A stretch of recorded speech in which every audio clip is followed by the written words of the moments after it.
नमस्कार, हमारा नाम है समरीन और आपने देखना शुरू कर दिया है लाइव सिटीज। जुड़े के बाद, जीते के बाद तेजस्वी यादव नियुक्ति मैन को 2025 में मुख्यमंत्री बनावे के बाद देखिए, आपको मालूम है कि इस तरह का पोस्टर पटना में लगवा दिया गया है। 2025 में बिहार विधानसभा चुनाव होना है, लेकिन उससे पहले साल 2024 में बिहार की 4 विधानसभा सीटों के लिए उपचुनाव हो रहा है और उपचुनाव से पहले हलचल तेज हो गई है। उपचुनाव से पहले उथल पुथल भी दिखाई दे रही है। कई जगहों से कई तरह की खबरें भी आ रही हैं। तो एक बार फिर से हम इन तमाम मुद्दों पर तफसील के साथ बातचीत करेंगे। एक बार फिर से इन मुद्दों पर खरी खरी बातचीत करने के लिए हमारे साथ सीनियर जर्नलिस्ट रवि उपाध्याय जी हैं। सबसे पहले बहुत शुक्रिया बातचीत जी, के आपको लिए। भी शुक्रिया। जी, रवि जी, सबसे पहले हम आपसे जानना चाहेंगे कि तेजस्वी यादव को लेकर के पटना में पोस्टर्स लगा दिया गया है, इस पर आपकी प्रतिक्रिया क्या है? देखिए, नियुक्ति की बात जब होती है बिहार में, तो तेजस्वी यादव का जो 17 महीने का कालखंड था उनके कार्यकाल का बतौर उप मुख्यमंत्री, तो वह बात आरजेडी पूरी तरह से कहती है कि हमरा ही किया हुआ है और नियुक्ति इतनी हुई। तो यह क्रेडिट लेने की बात है, यह होड़ है। और देखिए 4 सीट पर उपचुनाव हो रहे हैं, तो निश्चित रूप से यह मैसेज भी देना चाह रहा है आरजेडी, और इसीलिए आरजेडी की ओर से राजधानी पटना में कहा जाए या फिर पार्टी के राजद के प्रदेश मुख्यालय के सामने जुड़े के बाद, जीते के बाद तेजस्वी यादव के 2025 में मुख्यमंत्री बनावे के बाद नियुक्ति मैन के, तो यह पोस्टर, यह नारा, यह स्लोगन आपको हर जगह दिखाई पड़ रहा है। नियुक्ति मैन तेजस्वी यादव बिल्कुल जी। एग्जैक्टली वही बात, जो कोई अपॉइंटमेंट वही करते हुए दिखाई पड़ रहे हैं और दावा भी कर रहे हैं बराबर कि हम देखिए इतने महीने में अभी जो रामगढ़ और बेलागंज में पिछले दिनों जो वो चुनावी दौरा कर रहे थे, तेजस्वी ने इस बात को कहा कि हम देखिए इतने दिन में, इतने कम समय में इतनी नियुक्तियां की है। तो यह क्रेडिट तो बात है, और उसी बात को राजद के कार्यकर्ता, राजद के सिपाही हर जगह नारे में उसको तब्दील कर रहे हैं। नारे में इसको तब्दील कर रहे हैं, लेकिन तेजस्वी यादव को लेकर के बड़ी जानकारी, बड़ी खबर भी आई है। देखिए, निश्चित रूप से नेता प्रतिपक्ष तेजस्वी यादव कल जो है सो बेलागंज में जो पड़ाव बस पड़ाव मैदान। पड़ाव मैदान है, वहां पर एक सभा करेंगे। वो तो बेलागंज में करेंगे। वह किसके लिए करेंगे यह समझा जा सकता है। विश्वनाथ यादव के लिए करेंगे। सुरेंद्र यादव का जो गढ़ रहा है 30-35 वर्षों तक, उसमें कहीं ना कहीं जो जो छेद की बात आ रही है, तो तेजस्वी यादव उसी छेद को भरने की कवायद में बेलागंज में लगातार बैक टू बैक दौरा कर रहे हैं। तो और उनके साथ में यह भी आ रहा है कि मरहूम पूर्व सांसद शहाबुद्दीन के पुत्र जो ओसामा साहब हैं, उनकी भी रैली, माने उनका भी कार्यक्रम संभवतः लगा हुआ है। वह संभवतः उसामा साहब का भी कार्यक्रम लग सकता हाँ, है। लग सकता है, या उसको ऐसे कहा जाए कि उनकी टीम तो वहां पहुंच गई है। ओसामा साहब की टीम, जो ओसामा साहब के आसपास बाएं दाएं आगे पीछे रहते हैं, वैसे विश्वसनीय लोग, वैसे लोग बेलागंज में पहुंच गए हैं। तो अब ऐसी उम्मीद की जा रही है कि कल जैसे तेजस्वी यादव पहुंचेंगे, और हम लोग इस बात को बार बार कह रहे थे समरीन, कि देखिए लोक आस्था का महापर्व का ज्यों ही सुबह का अर्घ समाप्त होगा, माने 8 तारीख को, उसके बाद से प्रचार प्रसार बहुत तेज होता हुआ दिखाई पड़ेगा, क्योंकि अब समय आपके उंगली पर गिने हुए 2-4-5 दिन रह जाएंगे। उसके बाद आप डोर टू डोर प्रचार करेंगे या चुनावी सभाएं बंद हो जाएंगी। तो इस लिहाज से आपको 8 तारीख के बाद से पूरे एग्रेशन में चुनाव आपको दिखाई पड़ेगा, इसमें कोई मत नहीं है। इसीलिए ओसामा साहब को भी अब एक बड़ी जिम्मेवारी के साथ मैदान में उतारा जा रहा है। शाम तक पूरा जो शेड्यूल है वो क्लियर हो जाएगा। बिल्कुल बिल्कुल। जी जी, तो देखना होगा कि क्या कुछ होता है बेलागंज में। लेकिन देखिए, चर्चा जब यहाँ पर बेलागंज की हुई है रवि जी, तो आपको भी याद होगा कि प्रशांत किशोर ने बेलागंज को लेकर के क्या कुछ भविष्यवाणी की थी। साफ साफ कह दिया था कि बेलागंज में राजद तीसरे नंबर पर रहेगी। तो क्या इस बात का आभास तेजस्वी यादव को भी हो गया है क्या? देखिए, बेलागंज में अब ओसामा साहब के आने का मतलब भी है कि वहां पर मोहम्मद अमजद जो जनसुराज के उम्मीदवार हैं, वह एक बड़ा छेद कर रहे हैं मुस्लिम वोट में, जो आपका कोर वोट था। तो इस लिहाज से ओसामा साहब का आना साथ में सिर्फ खड़ा रहना ही बहुत बड़ा फायदा दिखाई पड़ेगा आरजेडी को, जी, जी, क्योंकि जो वोट उधर जा रहा था वह वोट भी आपको इधर आता हुआ दिखाई पड़ेगा। जो प्रशांत किशोर के उम्मीदवार हैं मोहम्मद अमजद, उनके लिए आप जो अल्पसंख्यक हैं तो अल्पसंख्यक निश्चित रूप से उनकी ओर रुझान होगा, वोटिंग होगी, वोटिंग का तो यह सब दिखाई पड़ रहा है वहां।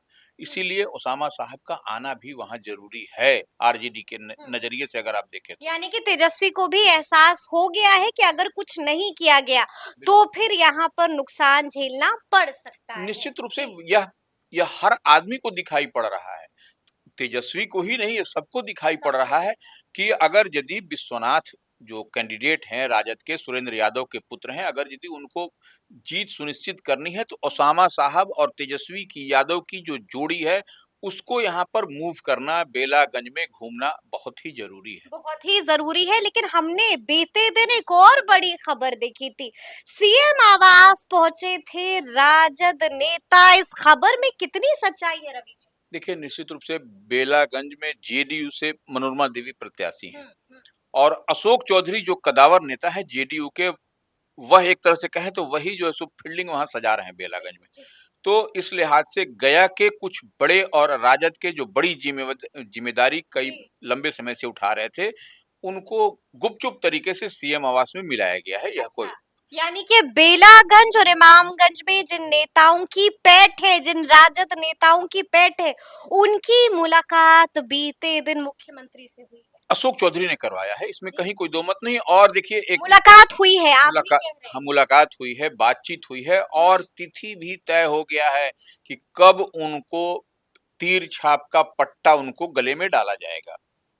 तो यह अब तिथि कब, यानी कि बड़ा झटका राजद को उपचुनाव से पहले। हाँ निश्चित रूप से देखिए जिस दिन मुख्यमंत्री और संजय झा कार्यकारी अध्यक्ष जो राष्ट्रीय कार्यकारी अध्यक्ष हैं जेडीयू के, इन लोगों का कार्यक्रम बेलागंज या इमामगंज में होगा, उसी दिन देखिएगा कि आपको ये जो बीते दिन जो मिले थे गया के बड़े राजद के नेता, उनको जो है सो शामिल करा लिया जाएगा। और फिर उसके बाद क्योंकि देखिए उनको पब्लिक डोमेन में नहीं लाया गया, उनको शामिल कर नाम तक नहीं बताया गया, सबने अपना अपना मुंह भी छुपा रखा था। बिल्कुल, तो वो ऐसी परिस्थिति में उसको अभी ये लोग लिख नहीं कर रहे हैं।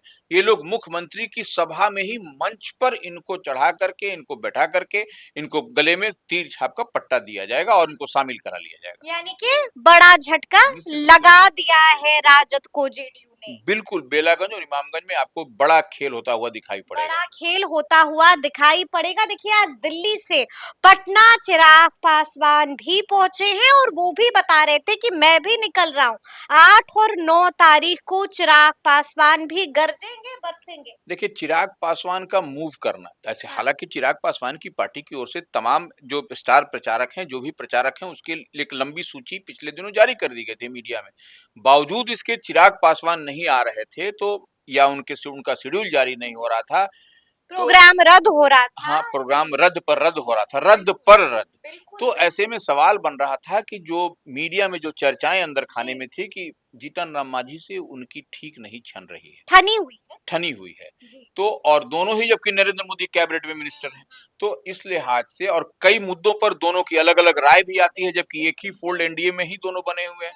तो इस लिहाज से कहा जा रहा था कि चिराग पासवान प्रचार प्रसार को नहीं जाएंगे। इमामगंज में उनकी जो तो अब क्या इमामगंज जाएंगे चिराग पासवान? अब जो बातचीत हुई है, जिससे तो पता यही चल रहा है कि 2 दिन वह धुआंधार प्रचार करेंगे 8 और 9, और उसके बाद इन चारों उपचुनाव जहां-जहां हो रहे हैं, बेलागंज, इमामगंज, तरारी और रामगढ़ में, और वो मजबूत स्थिति में लाएंगे। क्योंकि देखिए चिराग पासवान का जाना जरूरी और मजबूरी भी है, नहीं जाएंगे तो ये गलत मैसेज जाएगा।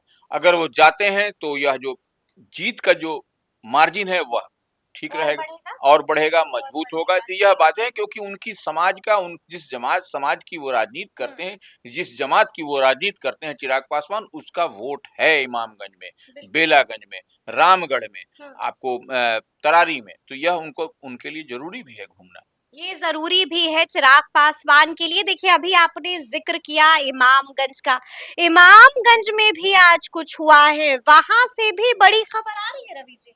देखिए निश्चित रूप से इमामगंज में जो वहां के जो उनकी पार्टी के जो प्रवक्ता हैं, उन्होंने स्पष्ट रूप से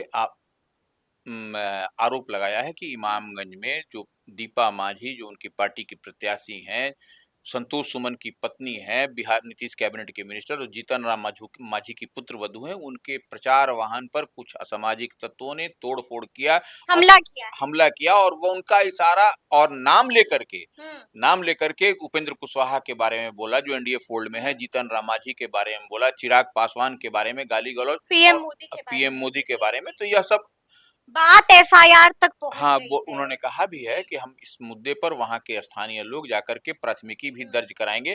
तो यह सब बात है, तो अब देखिए प्राथमिकी तो दर्ज होगा और माने गाड़ी में क्षति हुई है तो वह भी होगा। तो यह एक बड़ी घटना वहाँ पे बेलागंज में आपको दिखाई पड़ी है। लेकिन एक बात तो यह भी है कि देखिए बेला सॉरी इमामगंज। इमामगंज का जो इलाका है वह उग्रवाद से प्रभावित भी है। यह हम नहीं कह रहे हैं, यह जो चुनाव आयोग की ओर से जो जितनी बातें कही गई हैं कि वह कितने बूथ, सिर्फ 29 बूथ पर ही 7 बजे से 6 बजे तक जो शेड्यूल है चुनाव आयोग का उस पर मतदान होगा, रेस्ट देन पर 7 से 4 ही होगा सुरक्षा कारणों से। तो यह सब तो वहां पर है। अब 29 बूथ पर इस तरह का कहा गया है। बीते दिन हमने देखा था कि प्रशांत किशोर भी इमामगंज पहुंचे थे और वहां पहुंचकर उन्होंने एक बार फिर से खूब लामलाइट बटोरी थी। देखिए Prashant Kishor back to back हर जगह जा रहे हैं, ऐसा नहीं कि एक बार गए फिर छोड़ धुआंधार प्रचार कर रहे हैं। धुआंधार की गर्दा प्रचार कर रहे हैं। इससे बड़ा प्रचार नहीं हो सकता है कि रात को रात नहीं, दिन को दिन नहीं, 24/7 वह मूव कर रहे हैं। तो यह एक बड़ी बात है और निश्चित रूप से जो जितनी बात इमामगंज में जो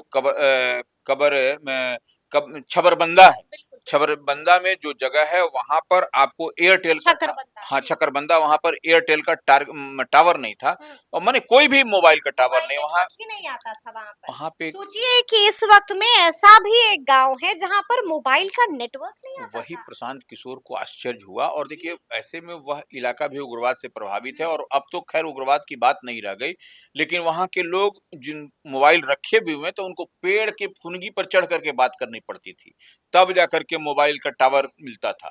तो अब प्रशांत किशोर के प्रयास से आपको विदिन विदिन 2 डेज हाँ 2 डेज वहां पर आपको एयरटेल की टीम आकर के सर्वे भी करके गई है और संभवतः वहां पर काम भी चुनाव के बाद शुरू हो जाएगा। वहां पर चुनाव के बाद वहां पर काम भी शुरू हो जाएगा। हम आपसे ये भी जानना चाहते हैं कि मांझी के खिलाफ जो वहां पर एंटी इनकम्बेंसी दिखाई दे रही थी, क्या वो अब शांत हुई है? इमामगंज में देखिए, इमामगंज में एंटी इनकम्बेंसी उस पूरी तरह से शांत नहीं है। नहीं। अब देखिए जो उनकी पार्टी के ओर से कहा जा रहा है कि फलना बड़े-बड़े नेताओं का नाम लिया जा रहा है। देखिए वह इलाका कहीं न कहीं हम शुरू से बताए कि हम चुनाव आयोग नक्सल प्रभावित है, तो अब कौन लोग कर रहा है, क्या कर रहा है और तेजस्वी को वह कह रहे हैं। तो यह तेजस्वी को कह ही रहे हैं और फिर तेजस्वी को टारगेट भी किया जा रहा है। वहाँ नंबर 1 कौन होगा, नंबर 2 कौन होगा? वहाँ देखिए कहना अभी बहुत मुश्किल है, लेकिन मुश्किल है क्योंकि जो जी। आपको जनसुराज ने जो वहाँ पर जो खेल खेल किया वो सारे समीकरण को ध्वस्त कर दिया है। कर इस दिया बात को मानना पड़ेगा लोगों को। तो हम आपसे अब ये भी जानना चाहेंगे कि तरारी से क्या कुछ खबर आ रही है? देखिए तरारी में भी अभी वैसा नहीं कहा जा सकता है। अभी तरारी में भी लड़ाई बहुत कसम-कस की लड़ाई है और टसल बहुत बना हुआ है। हाँ ठीक है, भारतीय जनता पार्टी के विशाल प्रशांत उम्मीदवार हैं, उनको एज मिलता हुआ दिखाई पड़ रहा है, लेकिन माले को आप इग्नोर नहीं कर सकते हैं, किरण सिंह को आप इग्नोर नहीं कर बिल्कुल एग्जैक्टली वही कह रहे हैं। तो किरण सिंह भी जो है सो जो वोट का कटिंग हो रहा है वह तड़का तो लगा रही है निश्चित रूप से वहां पर टसल बना हुआ है। टसल बना हुआ है। चलिए अंतिम सवाल है मेरा आपसे कि रामगढ़ का क्या हाल है? क्या वाकई रामगढ़ में राजद तीसरे या फिर चौथे स्थान पर तो नहीं ना आ जाएगा? नहीं देखिए, अभी रामगढ़ में जो बसपा के जो सतीश यादव हैं वह सबको चुनौती देते हुए दिखाई पड़ रहा है। इसको बहुत लोग हाथी पर चढ़कर शान से आगे बढ़ रहे हैं। बिल्कुल बिल्कुल, ये सबके लिए परेशानी आपको आरजेडी उम्मीदवार अशोक सिंह के लिए भी है और अजीत कुमार बीजेपी हाँ हाँ अशोक सिंह हाँ सॉरी बीजेपी वाले उम्मीदवार अशोक सिंह है उनके लिए और अजीत सिंह आरजेडी उनके लिए भी है। सुशील कुशवाहा तो वो तो है, तो सुशील कुशवाहा तो खेल बिगाड़ने में है, वो तो खेल माने बिगड़ ही जाएगा, बहुत कुछ दिखाई पड़ भी रहा है। चलिए तो अब देखना होगा कि आगे आगे क्या कुछ होता है। तो फिर ये पूरी बातचीत आपको कैसी लगी है, कमेंट करके हमें जरूर बताइएगा। तो ऐसे तमाम अपडेट्स के लिए बिल्कुल ऐसे ही हमारे हमारे साथ बने रहिएगा और देखते रहिएगा लाइव सिटीज। बहुत शुक्रिया।